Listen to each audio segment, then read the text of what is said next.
Hi, Cromwell here. So, this particular episode is not as structured as the previous would be, and I have tagged it off the cuff for that reason. And these particular kind of episodes are episodes where there's something burning on my heart that I feel needs to be said and needs to be addressed. And maybe might not have the opportunity to really go through the long pipeline that most of my episodes typically go through. So today we're going to be talking about something that is very, very important and I think needs to be put into context and needs to be presented in the healthy, beautiful, amazing way that it truly is, and that is submission in marriage. So we're going to be talking about it in this episode. So stay tuned and let's get in. All right, so I'm David Cromwell, and I believe in the virality of thoughts and the power of conversations to shape how we live for the better. This space is where those conversations happen and a home to people who are on a journey to truly live the way we're created to. Welcome to this safe space. Welcome to Cromwell's Harbor.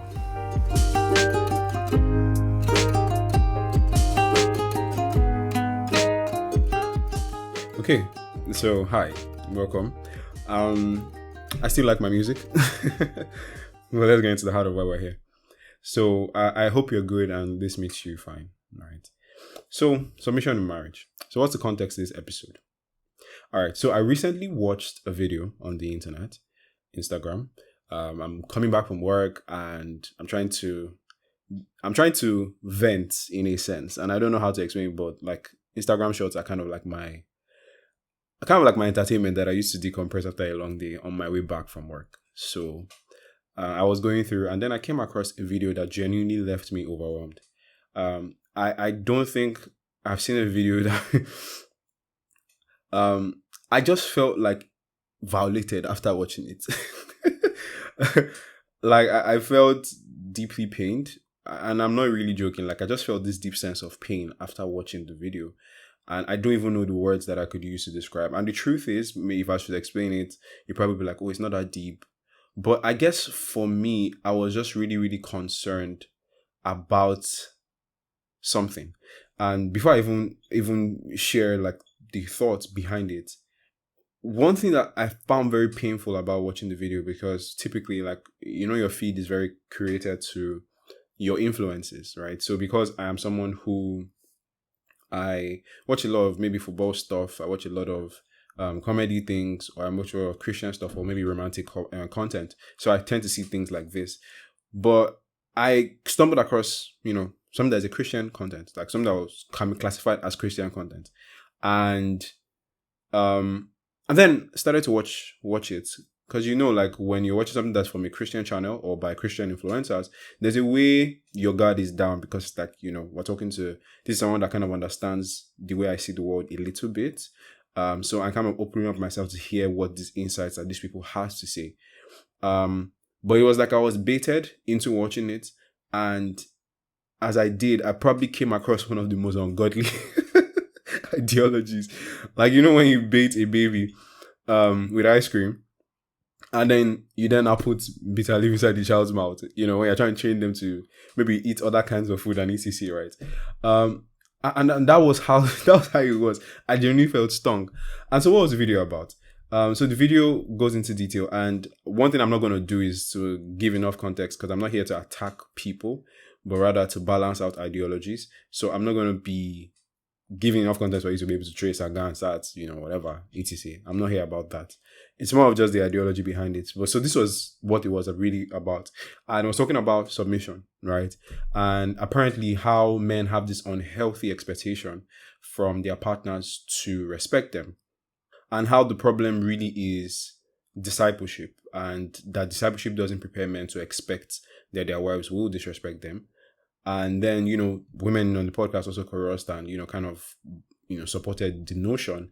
And also kind of also explained, the video tries to explain that how, somehow men have this intrinsic desire to be respected.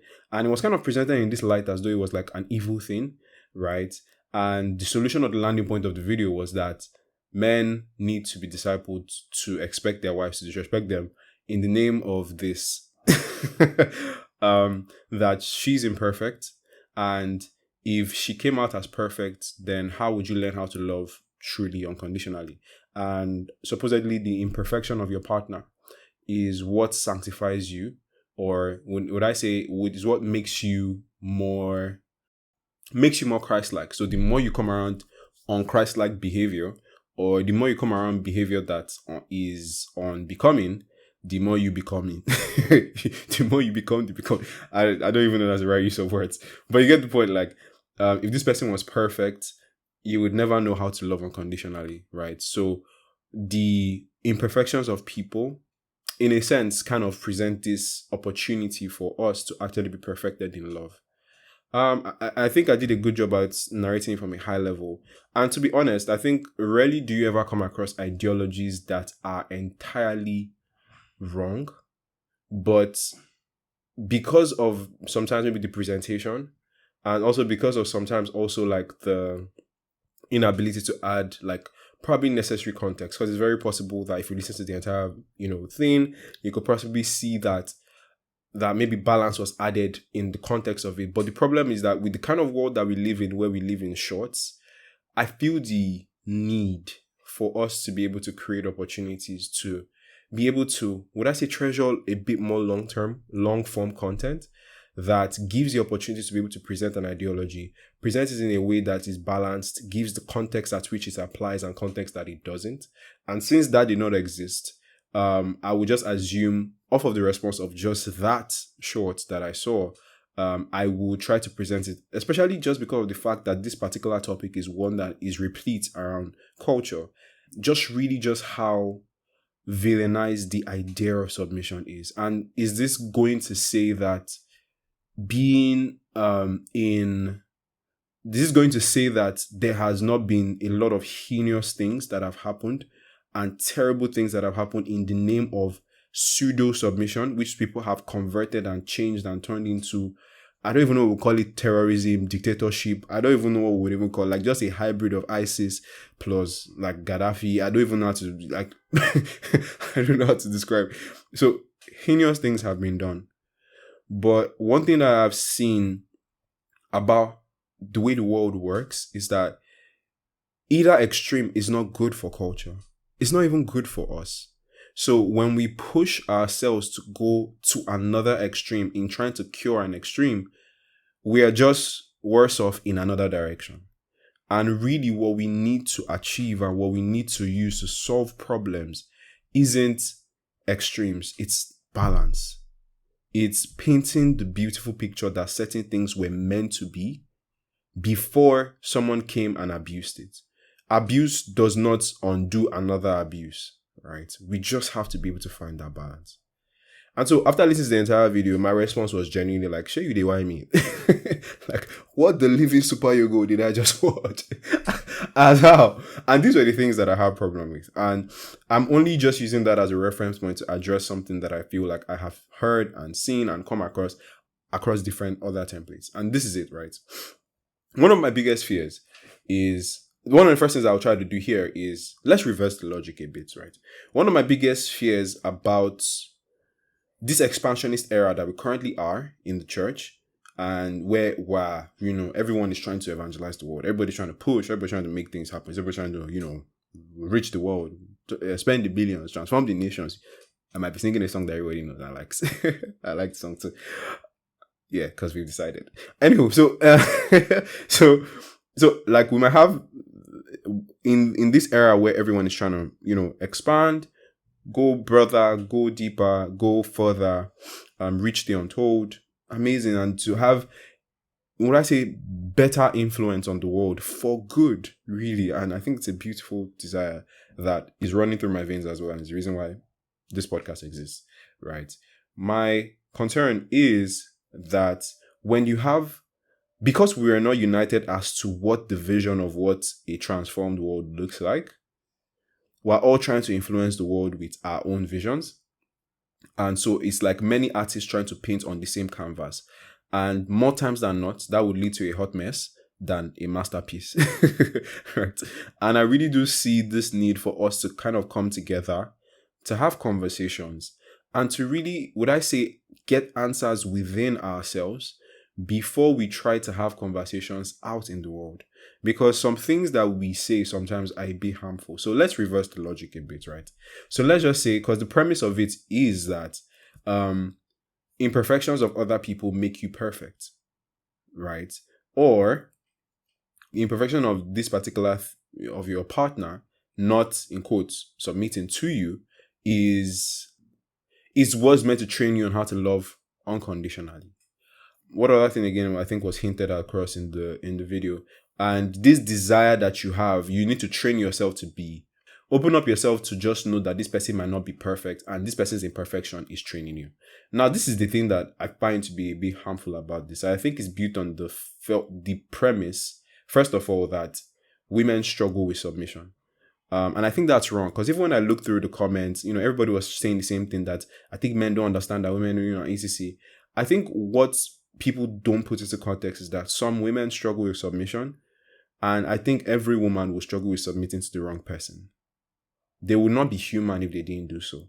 But this broadcasting, in a sense, of trying to train everybody. So let's now disciple guys to just expect that they will not be like, I think just put plainly that this person might not respect you, or this person might not submit to you. As the antidote to this problem is a bit interesting, and I wonder why. I wonder why. Because if the idea is that our natural propensities, rather, that do not line up with God because we're fallen, is some form of sanctification that helps other people, and them wanting us to be better, in a sense, or them even being let down by expecting a bit better, is a sense of unrealistic standards. Let's reverse the case, right?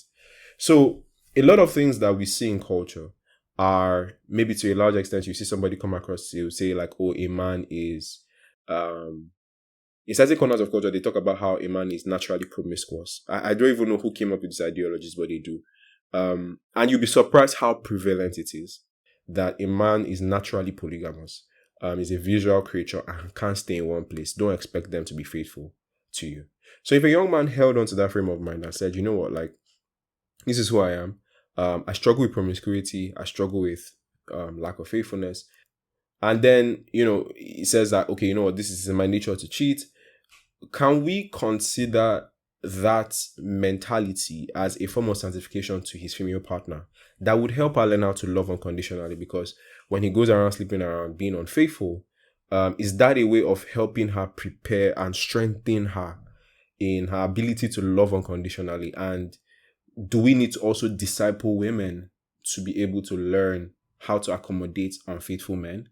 To just be prepared for those kind of things. And I think the chorus answer to that is wrong. Is no. I said the answer is wrong. And we could go on and keep on mentioning other faulty things in culture, right, that have been branded as natural. And the answer has never been to legitimize wrong things because they are prevalent. The answer has always been for us to individually aim for the highest version of ourselves. And so this is where I think the problem is, that is actually like, that is kind of veiling the real solution, right? And I've noticed that I think people kind of struggle with to have the boldness to be able to come out and correct women. And for whatever reason, I don't understand it sometimes, where it's like someone's trying to correct and they just find a way of always kind of blaming things on the man. And I understand, like, responsibility, you're a leader, amazing stuff, but I think sometimes it goes to the extreme of like, can you actually just say in the video that like, oh guys, like, you like respect your husbands? Can you just say submit to your husbands? Do we have to? Because if we try to reverse the logic, we see that it's damaging. If we try to continue on that pattern, it's not healthy for us in general. So, my thoughts are like, can we just, because I think one thing that marks us as people who belong to God is that we are entreatable. We're not just open to correction. In fact, we even eagerly seek it. Because I eagerly know that by myself, I'm not perfect. And I know that if you leave me by my own devices, if you leave me to my own whatever, the kind of hot mess you're going to see, yourself, you will regret that you left me. And so eagerly, I don't trust myself alone. I even feel like when I get to the point where I start to think that I'm the only one that knows the thing, I always like, it's like a yellow flag is waving in my heart that like, okay, I need to get someone's counsel, right? And so eagerly, I actually seek for to be corrected. Like, did I do the right thing? Did I not do the wrong thing? And so I think that's what makes us who we are, right? And that's what makes great people, is that like we can be corrected, right? We can be corrected. We can be told that, oh, guy, you're wrong. And it's not something that is personal. You can be told like, oh, baby, you're wrong. Like, and it's not something that you take personally. It's not something that it feels like, because saying you're wrong or a thinking is wrong, it just means that the thought pattern is wrong. It doesn't make you a wrong person. It just means that the way, because we change our minds. We could have a particular ideology at a particular point, and somewhere along the line, you could have another ideology. And so you could literally change across the wide spectrum of, what it means to live.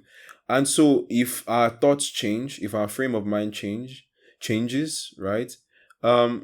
Like, I don't think we should hold on to them as though we are ourselves. And I think everyone that's mature in culture, everyone that is actually aiming for this noble version or that best version of themselves are open to it. And it's like, man, I want to be better. Like, I want to be better. And so they actually eagerly seek correction. And so this is what I think the real problem is, right? And that is that, like, there is a structure of how we should operate in this institution called marriage. And if God has said so, we should just do it, right? He knows best. And it's not unrealistic expectations of someone or intrinsic needs. And, God says to trust and submit to your husband. And our role is just simply to do it, right? So obviously, here is now the premise and now the balance to it. And that's the thought that, okay, if you're uncomfortable with the entire idea of submitting to someone that you're currently dating, or someone that you're uncomfortable as general, like the idea of submission, then maybe something that we could just do easily is just say, you know what, like, just don't marry the person, right? Because the thing I think we don't put into premise is that you don't have to get married. It's not a sin to not be married, right? So you can be single. But if we're going to enter into this institution of what it means to be married, there are rules of how you operate. And so before we step into that context, there is the element of like, oh, let's be aware of the roles that are available. And let's make it, let it be the way it is designed to be, right? So I think the problem is also like the definition of these words, because we've been so inundated by our culture and the marketing of our society that some words are no longer neutral. So it's very possible that maybe it has even been a hard thing for you to even listen up until this point of the video, because when you hear about it, what you see is a domineering context. You see that terrorists, the Saddam Hussein / ISIS context that I mentioned earlier in the podcast. So maybe those are things that you see. And so sometimes we really have to do a redefinition of it and to be able to really see things for what they are. Because when a word has been thrown around so much, being in dark places, the tattoo and the imprints of where it has been many times stops that word from being neutral anymore. But the idea when I see and when we have this conversation is that submission simply means to trust and to entrust yourself into someone else's care, right? In itself, it has never been wrong. What has been wrong is doing it wrongly. Like putting yourself, if you entrust yourself into the wrong hands, that's dangerous. Even independence as well. When you entrust yourself only into yourself, that's also dangerous too, right? Because like Jesus was submitted to his Father, and he was pretty bold to be able to say that he was submitted. And he was also an empowered figure, even with the fact that like he could boldly say like, I only do what the Father says, right? And it wasn't demeaning. And the question then becomes, we have to then now look into how he lived, how he saw the world. Because if he could see the world in this way, and could boldly say he was submitted, and it didn't make him feel any less of who he was, then it means that there might be more to this than what has been thrown around culture, right? And so the picture for me when I think of submission is multiple parts feeding into each other, like as they become one. It's like this very beautiful picture of people like yielding into each other, like kind of like fingers, getting, intertwined into each other like two hands, and to just form like a whole picture. I think the problem as well also is a bit like in the definition of submission, also to men, right? People that have not been trained by love, people that have not been cultured by love, have this very toxic expectation, and they try to express their insecurities. And that's where it becomes dangerous, and probably is where a lot of the villainizing has come from. Because they're probably, when you take that step of faith to trust yourself into someone that has not made that step of faith to also yield to you in return, what you then now have is an incomplete picture and people that can be battered. So I think a good number of people in culture, I don't want to say a lot because I've not done the numbers, I've not analyzed anything. But then I think like men that have not been trained by the love of God, that have been trained by this unhealthy alpha male culture, or trained by this unhealthy way of perceiving a man or yourself as a man, when a woman entrusts herself into your care, instead of you to see a responsibility or like a higher calling to care, to protect, to love, to give yourself in return, what you then now see is an opportunity to express your insecurities because you don't have any control over anyone, because you don't have anyone that you can influence. You now want to start exerting that control, and I think that's the toxic place that has come in and has kind of overshadowed the entire world that needs to be addressed. But I don't think that we should throw away the baby with the bathwater. And the reason just simply because of the fact that it's a healthy culture, it's a healthy thing that we all need, right? There are so many things that have spoilt this picture, but God in his kindness and in his goodness has said we need this, and we actually do, right? People might have counterfeited the entire thing, made it look whatever. Our fallen nature might have made it so terrible and so, something that we don't want. But it doesn't mean that we should give up on aiming for what the best can be. Because God's best is actually what's best for us, right? So, like most commandments, the truth is that when you see things that are good and they reveal some things that are not so good in you, there's always that temptation to want to compromise the standard to make you feel good. But the truth is that would the world be better if everybody had that same weakness that you had in that area? So I promise you, if God was to announce one day that anger was not bad, Lagosians will probably throw a holiday. Finally, some people don't even need permission. They've been doing it. Knocking people, fighting, violence, etc. Not being able to control our tempers. Like, a lot of us will be happy. Right. But I think the goal is not for God to become like us, but us to become like him. And dropping the bar is actually harmful, and it's not helpful. So what we need, instead of trying to, someone has fallen the standard because it's a picture that was meant to be formed of someone yielding to another person and the person yielding in return, right? If someone has fallen the standard, it doesn't mean we should then now fall the other standard as well. What that just does is that it drops the bar entirely. And what we should not be training now is training people like men to have a healthier view of submission and what to do with that responsibility.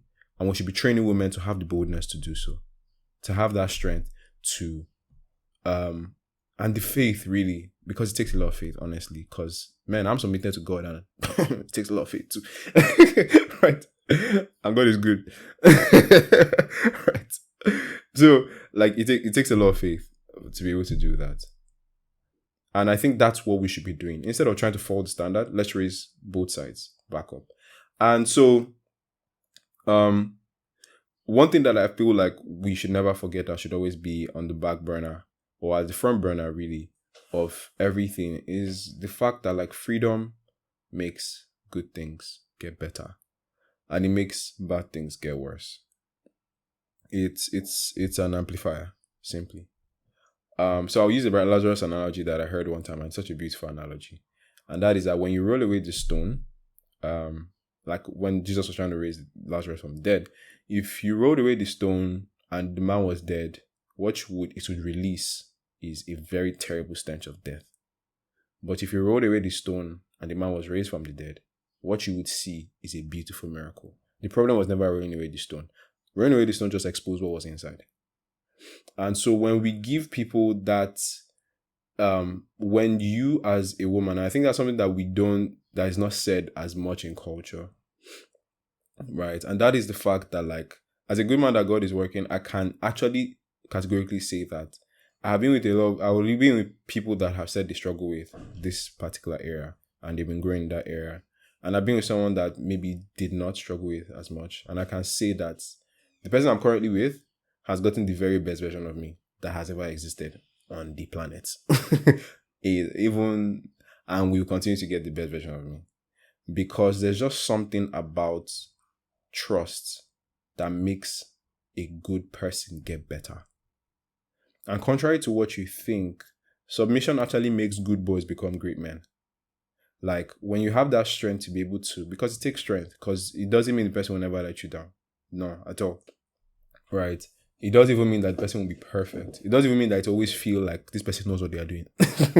Right? But when you have that strength, it's like you're making a deposit into their hearts that helps them grow. To entrust yourself into someone's hand, it takes strength. And one day I will talk about it on this podcast, and that's the strength to be vulnerable. Because in our culture, we present vulnerability as weakness, but actually only strong people can be vulnerable. But that's a story for another day. And it like what it does many times is that when a woman submits herself into another man or trusts a man, what it does is that it breeds this sense of responsibility, and it just awakens this self-sacrificial nature that is resident in that man. And I'm saying this as a good man, right? So I'm saying for good men context, right? And it just kind of lets you realize that like it's God's design for a reason, and that's why it's best for us. So it's actually a human need to want to trust, because we can't do life alone. I said it earlier that independence is overrated.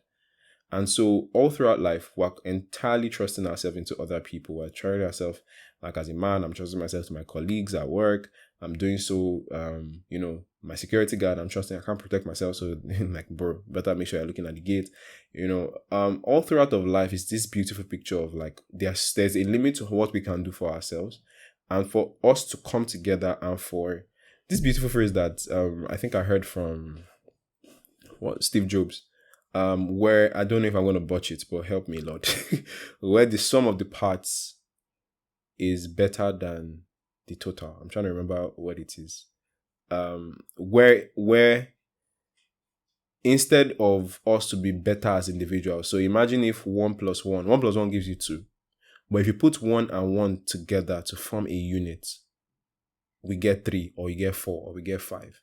And so if we were to actually build a society where the sum of, or the unison of the parts is better than the addition of the parts when they were separate, we need trust. And the truth is that we all know it. And so in this context of what it means to marry, I think the most beautiful thing about the picture of submission is that God is asking two people to do the same thing, but with different words. Because the way it works is that as you submit yourself to your partner, right, to the person's leadership, whatever division of the person's family that the person has, this person then loves as Christ loved the church. And what does it mean to love as Christ loved the church? The verse literally premises that he died for the church. So you are literally, as the head, in quotes, living for the best of the people that are under you. That's literally your job, to protect, to do things that are the best. The Bible describes love in 1 Corinthians 13 as love being selfless. Love does not seek after its own. So if you were actually loving in the God way as a man, you loving your partner actually means that as she has entrusted herself to you in submission, you are actually entrusting your entire life to look after her good and look after the good of your family. So it's not a lordship situation. It's a beautiful picture of two people giving themselves into each other. And it's almost like as if the woman is called to lead that picture in a sense. And I don't mean that literally, but I mean that like as you submit, this person is in return loves you, or I'm not even trying to set sequence. The point is that both of you should even be fighting for who should do it first. Right? But it's such a beautiful, healthy picture. Such a beautiful, healthy picture. And we should not swallow this lie. Because everywhere where people come together to form something bigger than themselves, there would always be potential for contention, for strife, for a lot of things. And the way that strife happens is through ideologies. And I feel like if we're not careful, we would adapt to an attack That rhymed, but it was not intentional. We would adapt to an attack. That the picture is that, and it's all around the world. The funny thing is that ideologies all around the world are actually, and it's not just in the context of marriage, it's in friendships. A lot of things are trying to isolate us. And we need to come together as, like, to build stronger communities, to build stronger units of humanity. And so don't swallow that lie. We were designed like, we work best together when we're together. That's how it is. That's how it is.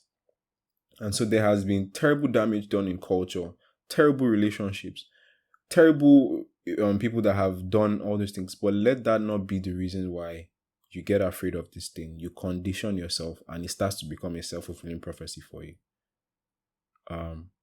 So instead, when we hear about those kind of experiences, we empathize. Our heart goes out to people that are in that experience. We cry with those, we mourn with those who mourn. We feel it as though we were there, our own selves. But then we have that faith and that kind of, I don't know if I'll describe it as that kind of weird faith that you see in Psalm 91, where he says that, like, 1,000 might fall by my side and 10,000, but it's not come near me. And it's not being insensitive. It's you just saying that, you know what, like, I will be a good example that will then restore that sense to people that, oh wow, like, this thing is actually possible. Like, I will be that one that people will have faith again and say, oh, this thing actually works. Like, it won't be tough in my situation. And it really isn't, like, I feel like if we just start to have that faith as to start off with, I feel like that's like half of the battle. Like, so in that element, there is, beyond the faith, there's also the context of actually choosing right. But to never succumb for the Kool-Aid, or don't drink the Kool-Aid that makes you feel like it's a terrible thing. No, it's the terrible executions of the pictures that have been terrible. But it as a picture is such a beautiful one. That men are meant to love their wives as Christ loved the church, and women are meant to submit to their husbands as Jesus did to God the Father. And both of you make these, both of you are meant to have made these decisions as individuals before another person even comes in the picture that this is God's picture and I'm going to do it, right? And then you're meant to now find someone else who has the picture in their heart as well. So you guys come together like multiple pieces of a jig puzzle, and you just form this beautiful picture of what this thing is meant to be. Because there's nothing else that makes us come alive more than sacrifice. Like, I don't know how to describe it, but just giving myself up to someone else, like, it just feels like a higher calling. It just feels like, man, I should be doing this. Right. And, many times in that building process, like, people just, like, sometimes you also have to, like, and this is where I might now agree with some things that were said in that video. And that is the fact that we live in an imperfect world, and maybe in some situations you have to take that step of faith, and that correspondingly, like, would I say, jolts the other person to do what they're meant to be doing. Right. But I don't think if we have the opportunity to prevent an accident, I don't think we should all condition ourselves while we can prevent the accident to then enter inside the accident. Right. But rather, like, as we come into that picture of what it means to be with someone, I think there is just that need to just have this beautiful picture in the bottom of our minds that truly it's better for me, it's better for her. And to just make those kind of commitments to yourself that, like, if you will entrust yourself into my care as a man, you will never be better off than you could ever have been without me. I will make sure that I will be a multiplier to how good your life will be. And in the same way, right, the other person, like the wife, is thinking in that way, and both of you just come together and just bombard yourselves with love like like no one could imagine, right? So we're better together. We're better together. And like I said, the heart of it is not even the video, none of those things. The heart of it is just the ideologies, and that is the fact that if all of us are growing, trying to advance or grow into this thing, and that's why I had to paint this picture, because it's hard to gravitate to something that's not desirable. If you don't see it well, there's no reason to want to even aim for it to begin with. There have been people that have abused it, yes. But then the picture itself, like Milele in Mufasa, that promised land, is a beautiful place, and we should want to have it. We should all want to be there. It makes us come alive, and it's what we all need. So that's the episode for today. It's not as presented as it could be, or as amazing as it could be, or as refined as it could be. But I just really spoke from the heart with this. It's possible that presentation was not the best. It's possible that even me myself have created a pod that will make someone else want to not create another one. But I hope you see the heart to what I'm trying to share. And I hope you go ahead to have beautiful marriages if you want to. And I wish you the very best. So thank you for listening. Please share with a friend if you think this was insightful. And if you felt this was helpful, please share with someone that maybe you think might need to have this beautiful picture of what it is. And let's keep the conversation going. Let's keep the thoughts spreading. That's why I say variety of thoughts. And that is that if we make thoughts go viral, and not viral like as per social media viral, I mean like just to pass it from one person to another person, we can make the world better. We really can. All right, so with that said, thank you guys. Have a great week. See you later. Bye.